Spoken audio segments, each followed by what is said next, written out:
Hello दोस्तों, स्वागत है आपका अपने चैनल नॉलेज स्काई पर। और मैं हूं आपका दोस्त अम्बर तिवारी और ये रात 8:30 बजे की क्लास है जो कि आप सभी प्यारे बच्चों को लाइव मिल रही है, जिसमें हम डिस्कस करते हैं आपको यूपीएससी ईपीएफओ से रिलेटेड क्लासेस को। बट यहाँ पर हमारी जो ये क्लास चल रही है आधुनिक भारत इतिहास की, इसमें हम पढ़ रहे हैं स्पेक्ट्रम बुक को कंप्लीट। जी हाँ दोस्तों, हम स्पेक्ट्रम बुक को यहाँ पर कंप्लीट पढ़ रहे हैं। और ये जो बुक है जिस तरह से हम पढ़ रहे हैं आपको यूपीएससी सिविल सर्विस एग्जामिनेशन के लिए, यूपीएससी ईपीएफओ के लिए, अलॉन्ग विद यूपीएससी सीएपीएफ के लिए काफ़ी ज़्यादा महत्वपूर्ण बुक है, क्योंकि बहुत ज़्यादा डिटेल में हम यहाँ पर पढ़ रहे हैं with key points written in the PDF. ठीक है, और साथ ही मैं आपको बता दूं कि जो पीडीएफ है ये ऑलरेडी 269 पेजों की पीडीएफ हो चुकी है 13 क्लासेस में, और अभी हम पहुँचे हैं लगभग 1860-65 के आसपास। ठीक है दोस्तों, तो ये एक तरह से टाइमलाइन वे में मैं पढ़ा रहा हूँ आपको, ताकि आपको मज़ा भी है, साथ ही आप कोरिलेट करके पढ़ पाएँ। यदि आप इस पूरी वीडियो सीरीज़ को एक बार कर लेते तो मेरा विश्वास मानिए कि आपको कहीं ना कहीं बहुत हद तक मदद मिलेगी हिस्ट्री को समझने में, मॉडर्न हिस्ट्री ऑफ इंडिया को समझने में। ठीक है मेरे दोस्तों, सो चलिए स्टार्ट करते हैं। ठीक है, कल की जो क्लास थी, क्लास नंबर 12, इसमें हमने स्टार्ट किया था आप सभी के साथ कि जो नेतृत्व करता थे भारत में समाज सुधारों के, तो उसी को आज हम सेकंड पार्ट पढ़ने वाले एक तरह से है ना। इसमें कुछ और इम्पोर्टेंट एमिनेंट पर्सनालिटीज़ को आज हम देखने वाले, उनके द्वारा किए गए कार्यों को हम देखने वाले, और उनने कैसे इंडियन पूरा एक तरह से सिस्टम है, एक जो इंडियन पॉपुलेशन थी उनको किस तरह से इम्पैक्ट करा था, और उनके जो विचार थे, उनके विचारों ने किस तरह से प्रभाव डाला था, और भारतीय ने पूरे विश्व के लोगों को, है ना, ग्लोबल लेवल पर जिन्होंने अपना इम्पैक्ट छोड़ा और जिन्हें हम आज भी जानते हैं। तो चलिए स्टार्ट करते हैं। तो उसी वे में हम पढ़ने वाले हैं आज रामकृष्ण आंदोलन को, और यहाँ पर हम पढ़ेंगे स्वामी विवेकानंद को। जी हाँ दोस्तों, स्वामी विवेकानंद जो कि एक बहुत ही प्रसिद्ध पर्सनालिटी रहे हैं भारत के। ठीक है, भारत को एक ग्लोबल लेवल पर ले जाने के लिए, भारत का नाम ग्लोबल लेवल पर करने के लिए, अंतर्राष्ट्रीय स्तर पर चमकाने में स्वामी विवेकानंद जी का बहुत बड़ा हाथ है। ठीक है, और हम सभी जानते और मानते हैं स्वामी विवेकानंद जी को। तो बात कर लेते हैं कि रामकृष्ण परमहंस रामकृष्ण परमहंस की बात करें तो रामकृष्ण परमहंस की शिक्षाओं को जो कई अनुयायी मिले थे, मतलब रामकृष्ण परमहंस के कई अनुयायी थे, कई इनके शिष्य थे। ठीक है, और इन्होंने हिंदुओं के लिए एक उपलब्ध उच्चतम आध्यात्मिक अनुभव जो है वो प्राप्त किया था। मतलब ये बेसिकली हिंदुज़म को फॉलो करते थे, और हिंदुज़म के ही जो थे एक तरह से प्रोवाइडर थे। आगे हम इनको लेकर बात करेंगे। और उन्होंने किताबें किसी भी तरह की नहीं लिखी थी, लेकिन उन्होंने कई लोगों को अपनी बातचीत और उपदेशों के आधार पर लोगों को समझाया था। किसने? स्वामी श्री रामकृष्ण परमहंस जी ने। ठीक है, और उनका ये भी कहना था कि जो सभी धर्म के लोग हैं वो समान है। देखिए, जितने भी पहले लीडर्स रहेंगे, जब हम जिन भी लीडर्स की हम बात करेंगे, तो वो सभी के सभी लीडर्स एक ही बात करते हैं। क्योंकि देखिए, उस समय की जो एक कॉमन बुराई थी, एक कॉमन रिचुअल था, या एक सबसे बुरी प्रैक्टिस जो थी वो थी छुआछूत की भावना, है ना, जाति बंधन, ऊंच नीच। ठीक है, और इन सभी चीज़ों से, इन सभी सामाजिक कुरीतियों से, इन सभी जो प्रैक्टिसेस थी, इन सभी प्रैक्टिसेस की वजह से समाज के कई तबके के जो लोग थे, कई कम्युनिटीज़ जो थी वो सफ़र कर रही थी उस समय। ठीक है, इस वजह से समाज में डिसइंटीग्रेशन बहुत ज़्यादा था, है ना। ऊंचे लोग बहुत ऊंचे हो रहे थे, नीचे लोग बहुत नीचे हो रहे थे, और जो लोग निचली वर्ण व्यवस्था में आते तो उनके साथ हर तरह का एक्सप्लॉइटेशन देखा जा रहा था समाज में।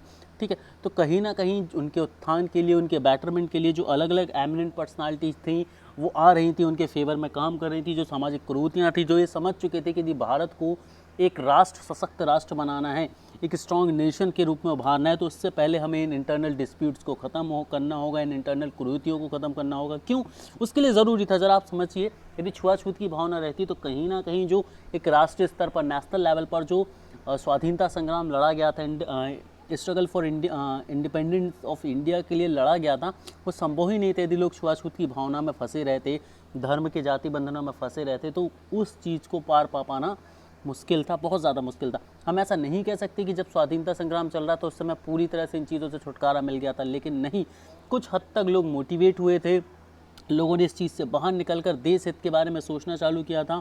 और जो लीडर्स थे, हमारे जो नेशनल लीडर्स थे, चाहे वो समाज सुधारक के रूप में रहे हों, चाहे वो क्रांतिकारियों के रूप में रहे हों, चाहे वो पॉलिटिकल लीडर्स के रूप में रहे, उन्होंने अपने अपने लेवल पर, अपने अपने स्तर पर जो है इम्पैक्ट छोड़ा था। और उस इम्पैक्ट की वजह से लोग जो हैं इन सारी चीज़ों को छोड़कर एक प्लेटफॉर्म पर एक सरे खड़े हो गए थे भारत की स्वतंत्रता के लिए।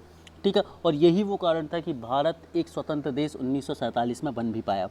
ठीक है, तो रामकृष्ण परमहंस की बात करें तो रामकृष्ण परमहंस जो थे एक तरह से हिंदू गुरु थे, परंतु इन्होंने सभी धर्मों के सद्भावना की बात कही, वो किसी धर्म को ऊंचा या नीचा नहीं समझते थे, ठीक है। और इन्होंने जोर दिया कि कृष्ण, हरिराम, मसीह, अल्लाह एक ही ईश्वर के अलग अलग नाम है। मतलब ये भी एक तरह से एक ईश्वरवाद के अनुयायी थे, ये भी एक ईश्वरवाद को ही एक तरह से फॉलो करते थे, एक ईश्वरवाद की प्रैक्टिस का ही ये भी क्या करते थे, अनुसरण करते थे। यदि हम आगे बात करें एकेश्वरवाद क्या होता है, तो एकेश्वरवाद में जनरली ये बात कही जाती है कि जो ईश्वर है वो एक ही है, उन्हें हम अलग अलग नाम से जानते हैं। चाहे आप किसी भी धर्म से हो, किसी भी तरह से पूजा करते हो, आपकी जो पूजा है वो एक ही भगवान के लिए, एक ही ईश्वर के लिए या एक ही शक्ति और ऊर्जा के लिए होती है। और इसके पीछे एक रीज़न ये था कि जब सभी लोगों को यदि ये चीज़ विश्वास हो जाए कि हम सभी एक ही ईश्वर को पूजते हैं, तो कहीं ना कहीं ये जाति धर्म का जो बंधन है, ये जो बाउंडेशन है रिचुअल से ख़त्म हो जाएगी। अभी कहीं ना कहीं डिस्क्रिमिनेशन हम आज भी देखते हैं, हिंदू मुस्लिम में, सिख ईसाई में, कई बार जगह हम ये डिस्क्रिमिनेशन देखते हैं कि वो अलग धर्म का व्यक्ति है, मैं अलग धर्म का व्यक्ति हूँ, हम एक नहीं हैं। लेकिन यदि कहीं ना कहीं ये चीज़ लोगों के मन में आ जाए कि नहीं भाई, भले ही हम धर्म को अलग अलग बोल दें, लेकिन हम पूजते तो एक ही भगवान को, एक ही एनर्जी, एक ही शक्ति है जिसे हम पूजते हैं, तो कहीं ना कहीं ये जो भेदभाव है वो अपने ही लेवल पर ख़त्म हो जाएगा। ज़रा सोच कर देखिए इस चीज़ को कि जब ये चीज़ हट जाए आपके सामने से कि भाई मैं अल्लाह को पूजता हूँ, मैं राम जी को या भगवान श्री कृष्ण को पूजता हूँ, या मैं गुरु नानक साहिब को पूजता हूँ, है ना, या फिर मैं जीसस क्राइस्ट को पूजता हूँ, ठीक है। तो जब इन सारी चीज़ों को आप हटा देंगे तो ज़रा आप समझने की कोशिश कीजिए कि हम सभी महसूस करेंगे कि हम एक ही पिता की संतान हैं। और जब ऐसा फील होगा तो सभी एक भाईचारे और बंधुत्व की भावनाओं में बंध जाएंगे। तो यही जो था उस समय जो लीडर्स थे उनका एक एम था। आगे हम बात कर लेते हैं स्वामी विवेकानंद जी के बारे में। काफ़ी ज़्यादा प्रसिद्ध पर्सनालिटी हैं, ठीक है। और इन्होंने शिकागो सम्मेलन में जब अपना उद्घोषण दिया, अपना भाषण दिया, अपनी स्पीच दी, तो उसके बाद अंतर्राष्ट्रीय स्तर पर, ग्लोबल लेवल पर एक अलग छाप छोड़ी और लोग भारतीय युवाओं के मुरीद होने लगे वहाँ से, ठीक है। तो अब बात करते कि स्वामी विवेकानंद स्वामी जी ने 1897 में रामकृष्ण मिशन की स्थापना की और इसका उद्देश्य समाज सेवा और दान था। रामकृष्ण मिशन की स्थापना किसने की? स्वामी विवेकानंद जी ने की थी, जिसका उद्देश्य मुख्य तौर पर गरीबों की सेवा करना था। इसका उद्देश्य मानवीय राहत और सामाजिक कार्य को प्रदान करना था। और विवेकानंद ने ईश्वर की मौलिक एकता पर विश्वास किया और कहा, हमारी अपनी मातृभूमि के लिए दो महान धर्म, हिंदू धर्म और इस्लाम धर्म की एकता की एकमात्र आशा है। मतलब स्वामी विवेकानंद जी ने बोला कि भाई आप धर्म किसी को भी पूजें। उन्होंने धार्मिक देखिए, स्वामी विवेकानंद जी के बारे में आपको एक चीज़ समझनी होगी कि स्वामी विवेकानंद जी एक समाज सुधारक थे, लेकिन ये धार्मिक कुरीतियों में लिप्त समाज सुधारक नहीं थे। मतलब जो सभी समाज सुधारक थे, काम उन्होंने भी अच्छा किया, लेकिन उन्होंने बात कहाँ पर की थी? धार्मिक स्वतंत्रता पर बात की थी। उन्होंने बोला भाई हम एक ईश्वरवाद हैं, मतलब उन्होंने धर्म को पकड़ा। यहाँ पर स्वामी विवेकानंद जी ने क्या कहा? स्वामी विवेकानंद जी ने भाई धर्म को नहीं पकड़ा, वो उनकी जो सोच थी वो 200 साल आगे थी।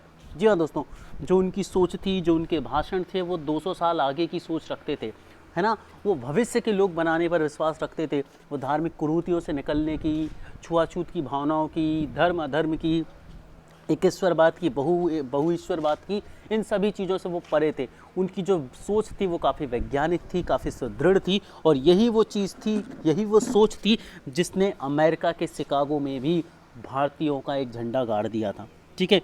तो इसीलिए स्वामी विवेकानंद जी एक बहुत ज़्यादा एमिनेंट पर्सनालिटी रहे और इनका जो इम्पैक्ट रहा था, इनके भाषण से ये सिद्ध हुआ था कि जो भारतीय युवा हैं, भारतीय लोग हैं, उनकी सोच अब धर्म, जाति, छुआछूत से आगे निकल रही है और अब ये एक वैज्ञानिक तर्क संगत लोग जो है बनते जा रहे हैं, ठीक है।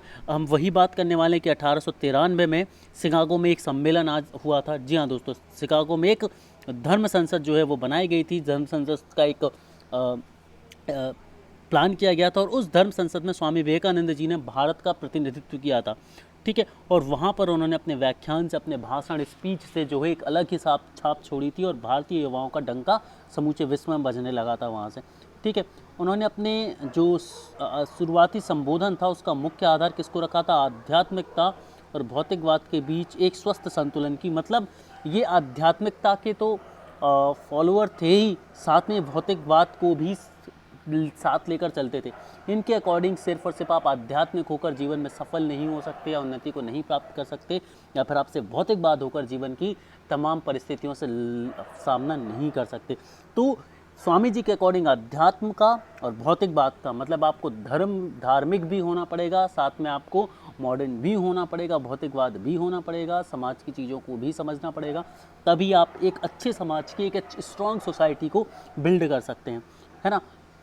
वे हम बात करें, वह नव हिंदू धर्म के प्रचारक के रूप में उभरे थे और सामाजिक कर्म पर जोर देते हुए उन्होंने घोषणा की कि कर्म बिना ज्ञान बेकार है। मतलब यदि आप काम नहीं करते तो आपके पास ज्ञान कितना भी हो, it doesn't make any sense. You have to be a good worker और you have to be a good utiliser of your knowledge, ठीक है। और इनका मानना था कि एक भूखे आदमी को धर्म सिखाना भगवान और मानवता का अपमान है। इसका मतलब ये था कि पहले इंसान की बेसिक ज़रूरतों को पूरा होना चाहिए, ठीक है, उसके बाद बारी आती है कि धर्म की पूजा पाठ की। मतलब ये पहले मानवता को रखते कि धर्म से। यदि हम इस स्टेटमेंट को समझे तो इस स्टेटमेंट के अकॉर्डिंग स्वामी जी तो थे, वो पहले धर्म को रखते थे, पहले मानवता को रखते थे, उसके बाद धर्म आता था उनके लिए, ठीक है। तो ये जो चीज़ थी, ये जो सोच थी, उनको अन्य गुरुओं से, अन्य समाज सुधारकों से काफ़ी अलग रखती थी, क्योंकि वो एक वैज्ञानिक क्रांतिकारी थे, एक वैज्ञानिक सोच के धनी थे और उसी वे में भारत को आगे ले जाना चाहते थे और उसी वे में भारतीय युवाओं को आगे बढ़ाना वो चाहते भी थे। आगे हम बात करते हैं दयानंद सरस्वती जी और आर्य समाज के बारे में। दयानंद सरस्वती जी ने आर्य समाज की स्थापना की थी। आर्य समाज के बारे में हमने पढ़ा था कि जो आर्य समाज था, आर्य समाज का लक्ष्य एक ही था कि जो धर्म की है वो शुद्धता की जाए, ठीक है। तो पहली आर्य समाज इकाई औपचारिक रूप से 1875 में बॉम्बे में किसके द्वारा, दयानंद सरस्वती जी के द्वारा स्थापित की गई थी और इसका जो मुख्यालय था बाद में लाहौर में स्थापित किया गया। और दयानंद सरस्वती का जन्म रूढ़िवादी ब्राह्मण परिवार में हुआ था। तो दयानंद सरस्वती एक ब्राह्मण थे और रूढ़िवादी ब्राह्मण परिवार। देखिए, जो ब्राह्मण होते हैं यदि वो रूढ़िवादी ब्राह्मण है तो डेफिनेटली काफ़ी ज़्यादा बुरी स्थितियाँ होती, क्योंकि वो छुआछूत को, ऊंच नीच को काफ़ी ज़्यादा मानते और ये उस समय अपने चरम पर था। तो एक ऐसे परिवार से आना और अपने परिवार का ही सामना करना और फिर समाज को सुधारना, ठीक है। इसके बाद हम बात करते नहीं कि तो 21 साल की उम्र में घर से चले गए थे और सन्यासी बन गए। तो 36 साल की उम्र में उन्होंने मथुरा में वेदों का अध्ययन किया था और उन्हें हिंदी में अनुवाद किया था। तो जो दयानंद सरस्वती हैं, 21 साल की उम्र में ही क्या बन गए थे, सन्यासी बन गए थे। और 36 साल की उम्र में उन्होंने जितनी भी वेद थे उनका क्या किया था, अध्ययन किया था और उनका अनुवाद किया था सामान्य भाषा में। इनके यदि हम फिलॉसफी की बात करें, इनके यदि हम दर्शन की बात करें, तो इन्होंने पश्चिमी सुधारों और विचारों को अस्वीकार कर दिया था। मतलब ये जो वेस्टर्न कल्चर थे, वेस्टर्न कल्चर के घोर विरोधी थे, कट्टर विरोधी थे, ठीक है।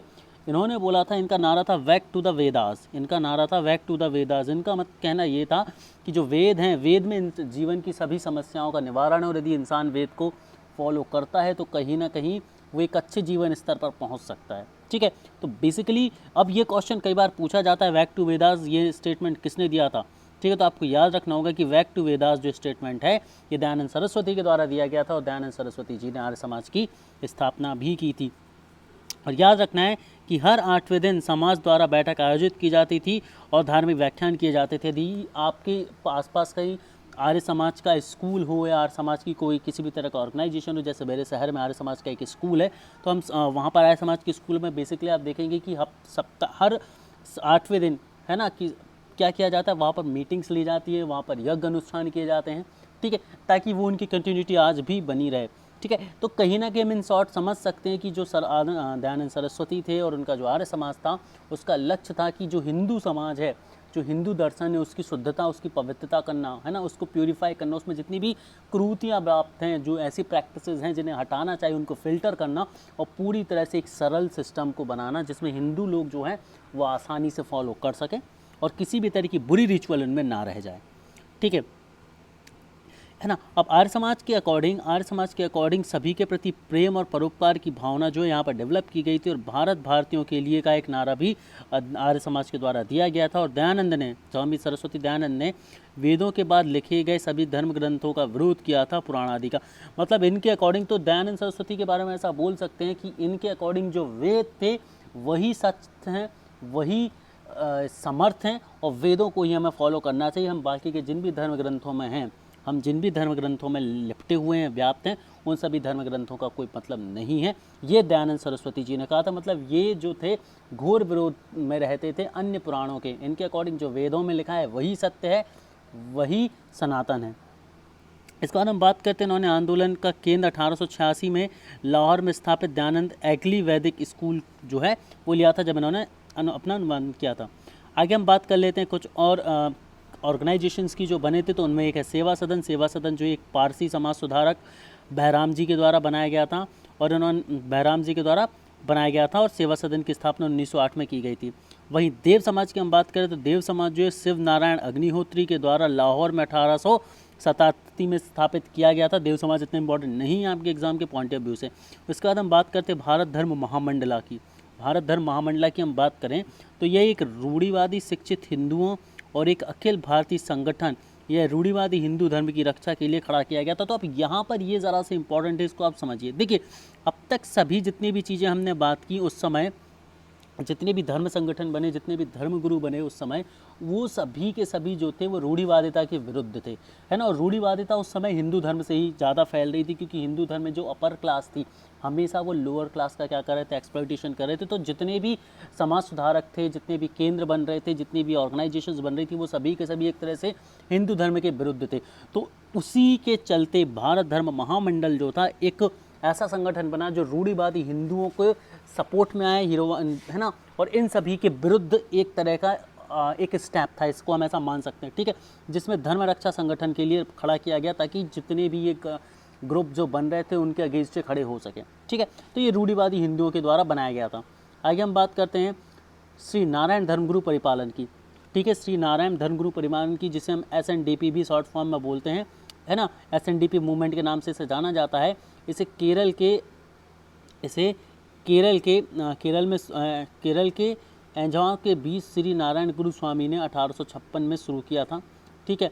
और यह आंदोलन निचली जातियों के कल्याण के लिए था और उच्च जाति के प्रभुत्व के खिलाफ था। तो फिर वही बात बार बार घूम फिर कर आती है कि जितना भी एक्सप्लॉइटेशन हो रहा था उस सारे एक्सप्लॉइटेशन के विरुद्ध ये चीज़ें खड़ी हो रही थी। और एक्सप्लॉइटेशन का मेन कोर क्या था कि उच्च कुल के लोग निम्न कुलीन लोगों को, नीची जाति वालों को एक्सप्लॉइट करते थे, उनका शोषण करते थे। और उसी के विरुद्ध जो था श्री नारायण गुरु धर्म परिपालन के द्वारा इस मुहिम को चालू किया गया था, ठीक है। आगे बात करते हैं वक्कलिंग संघ। वक्कलिंग संघ मैसूर में, जो कि ब्राह्मण विरोधी एक आंदोलन था, जिसमें ब्राह्मणों के द्वारा किए जा रहे कृत्यों को, उनके द्वारा किए जा रहे एक्सप्लॉइटेशन को पूरी तरह से अपोज में लिया गया था। आगे हम बात करते हैं जस्टिस आंदोलन की। तो जस्टिस आंदोलन मद्रास में हुआ था और इसका उद्देश्य जो था वो नौकरियों और विधायिका में गैर ब्राह्मणों के लिए प्रतिनिधित्व मांगना, क्योंकि हर जगह यही था कि जितनी भी चीज़ें थी वहाँ पर पहले उच्च कुलीन लोगों को स्थान मिलता था और निम्न कुलीन के लोगों को या तो बहुत निचले पद और बहुत कम मात्रा में ज्वाइनिंग्स मिलती थी, मौके मिलते थे, या फिर बिल्कुल ही नहीं मिलते थे। तो इस चीज़ का विरोध करने के लिए यह आंदोलन खड़ा किया गया था। आगे हम बात करते हैं आत्मसम्मान आंदोलन।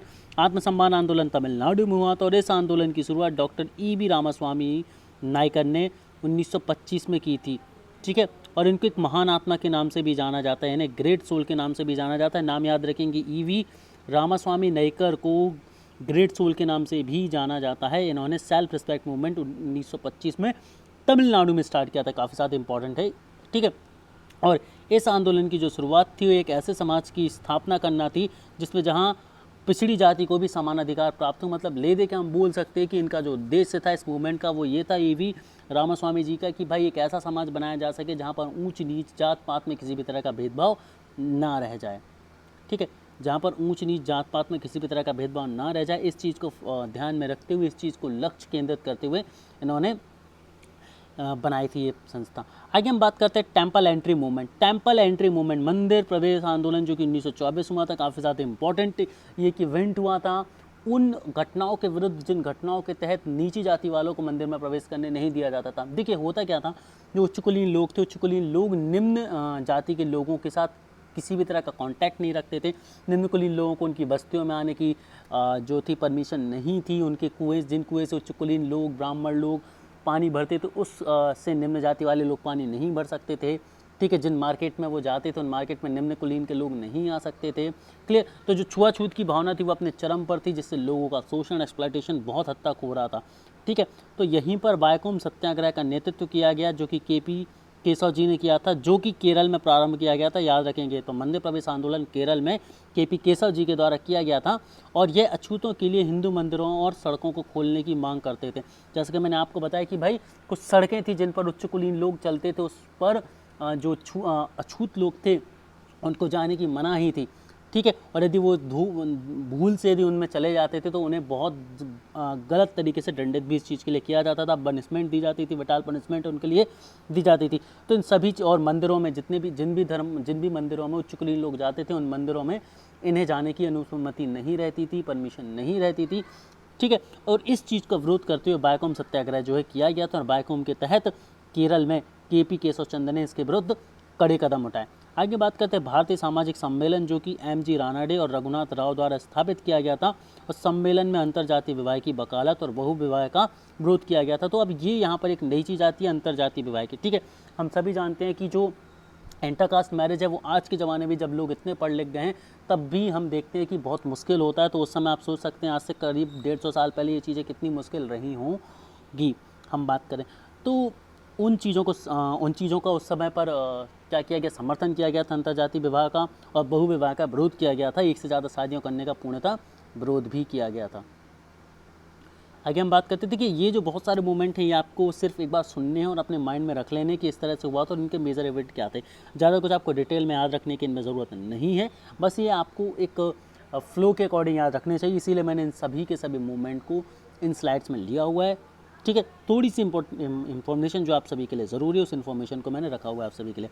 आगे बात करते हैं टीटू मीर आंदोलन की। टीटू मीर आंदोलन जो होता है वो टीटू मीर ने बहावीवाद को अपनाया और शरिया की वकालत की थी, है ना। वहाविज़म का फॉलो किया था, और जो शरीयत थी, ठीक है ना, वहाविज़म और शरीयत की जो थी वकालत की, उसके फेवर में बात की इन्होंने। और हम बात करते अहमदिया आंदोलन। अहमदिया आंदोलन की हम बात करें तो अहमदिया आंदोलन इस्लाम का एक संप्रदाय है जो भारत से उत्पन्न हुआ है, और इसकी स्थापना 1889 में मिर्ज़ा ग़ुलाम अहमद ने की थी और मानवता पर जोर दिया था और जिहाद का विरोध किया था। मतलब मुस्लिमों का एक ऐसा समूह जो भारत में उत्पन्न हुआ और जिसने जिहाद, जो कि काफ़ी ज़्यादा ट्रेंड में था, उसका पूर्णतः विरोध किया। और जिहाद जैसा कुछ भी नहीं होता, ये बात उन्होंने की थी ना, देयर इज़ नथिंग लाइक जिहाद।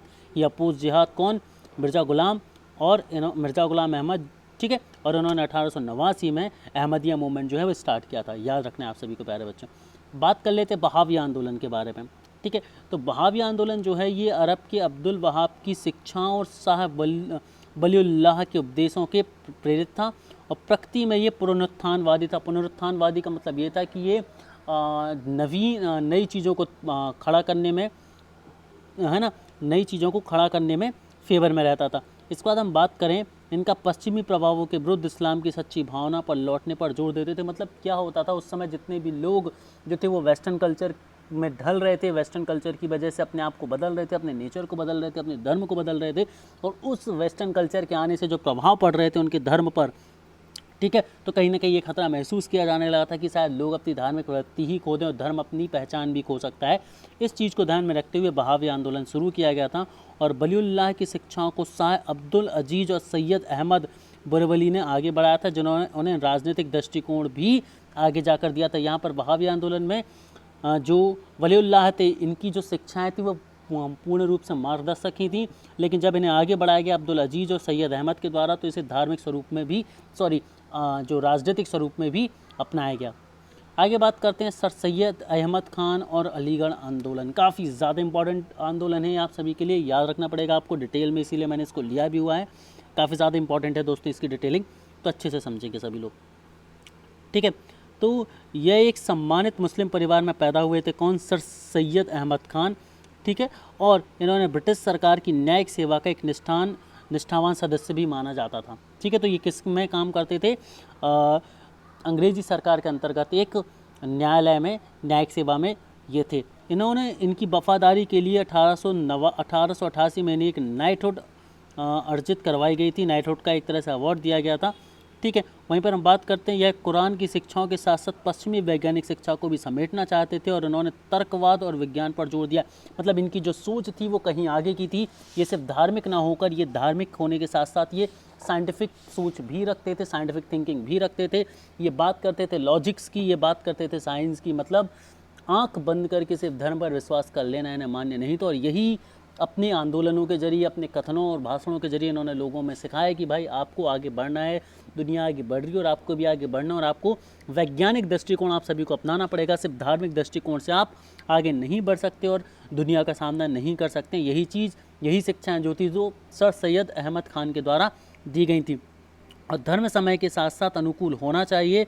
और 1875 में उन्होंने अलीगढ़ में उन्होंने एक मुस्लिम जो मुस्लिम एंग्लो ओरिएंटल कॉलेज की स्थापना की थी। बाद में से अलीगढ़ मुस्लिम विश्वविद्यालय के नाम से आज जाना जाता है। अलीगढ़ मुस्लिम विश्वविद्यालय के नाम से जाना जाता है और इसे ही अलीगढ़ आंदोलन के नाम से भी जाना जाता है। किसके द्वारा? सैयद अहमद खान के द्वारा, तो याद रखेंगे। और सैयद के प्रगतिशील सामाजिक विचारों को उनकी पत्रिका तहदीब उल अखलक में भी दर्शाया गया था या उसके द्वारा दर्शाया गया था। आगे बात सकते हैं। अगला जो था दोस्तों देवबंद स्कूल। अगला जो आपको याद रखना that is the Deoband school, जिसे हम शॉर्ट में जिसे दरुल उलूम के नाम से भी जाना जाता है। यह इस्लाम के रूढ़िवादी खंड द्वारा संचालित था। मतलब ये पूरी तरह से धार्मिक प्रवृत्ति का एक संस्थान था और प्रकृति में पुनरुत्थानवादी ज़रूर था और कुरान की शुद्धि पर, क्योंकि देखिए जिस तरह से हिंदू धर्म में कुछ कुरीतियाँ व्याप्त थी उसी तरह मुस्लिम धर्म में भी कुछ कुरीतियाँ व्याप्त थी। तो वहाँ के जो धर्मगुरु थे या उस श्रेणी में जो समाज सुधारक थे वो भी अपने धर्म को सुधारने में, उसको पवित्र करने में नहीं, उसको प्योरीफाई करने में ज़रूर लगे हुए थे, ताकि जो कुरीतियाँ उनको हटाकर धर्म को सरल और ऐसा बनाया जा सके जिससे धर्म की वजह से किसी भी व्यक्ति का, किसी भी एक ग्रुप का या किसी भी कम्युनिटी का जो है एक्सप्लॉयटेशन ना हो। अच्छा, यह सर सैयद अहमद खान के खिलाफ थे और इन्होंने कांग्रेस का जो है आगे समर्थन भी किया था, क्योंकि ये रूढ़िवादी थे और सर सैयद अहमद खान जो थे वो रूढ़िवादी नहीं थे, वो एक वैज्ञानिक दृष्टिकोण रखते थे। इसीलिए इन दोनों में सोच का विरोधाभास था। इसके बाद हम बात करते हैं, हिंदुओं में देखा हमने, मुस्लिमों में देखा, अब हम बात करते हैं पारसी सुधार आंदोलन की। ठीक है, बात करते हैं हम पारसी सुधार आंदोलनों की। तो पारसी सुधार आंदोलनों की हम बात करें तो रहनुमाई मजदायसन सभा का जो है स्थापना की गई थी, है ना। यह एक धार्मिक सुधार संघ था। धार्मिक सुधार संघ की हम बात करें तो धर्म की कुरीतियों से जितनी भी प्रॉब्लम्स पारसी समाज में हो रही थी उनके पुनरुत्थान के लिए, उनको सुधारने के लिए इसकी स्थापना की गई थी। और 1851 में अंग्रेजी पढ़े लिखे पारसियों के एक समूह ने पारसियों की सामाजिक परिस्थिति को सुधारने के लिए, उनके पुनर्जीवन के लिए, पुनरुत्थान के लिए जो है एक सुधार आंदोलन जो है चलाया गया। तो यहीं पर याद रखना है कि नेरोजी, फुरोजी दादाभाई और नेरोजी और के.आर. कामा और एस.एस. बंगाली जो थे इस पूरे आंदोलन के नेता के रूप में काफ़ी अच्छे तरीके से उभरे थे। आगे हम बात करते हैं सिख सुधार आंदोलन। सभी धर्मों में जो थे वो सुधार आंदोलन चले थे, क्योंकि सभी धर्मों में समाज में कुरीतियाँ व्याप्त थी, जिस वजह से सामान्य लोगों का काफ़ी हद तक शोषण हो रहा था। और अपने अपने धर्म में कई लोग जो थे जो इन चीज़ों से खफा थे, इन चीज़ों को सुधारना चाहते थे, अच्छे विचार रखते थे, वो आ गया और अपने धर्म को सुधारने का प्रयास किया। तो उसी तरह हम बात करते हैं सिख सुधार आंदोलन। तो सिख सभा जो कि अमृतसर में बनाई गई थी, इसने ईसाई मिशनरियों और अन्य संगठनों की गतिविधियों के खिलाफ जो है वो मुहिम चलाई थी और आधुनिक शिक्षा को अपनाया था।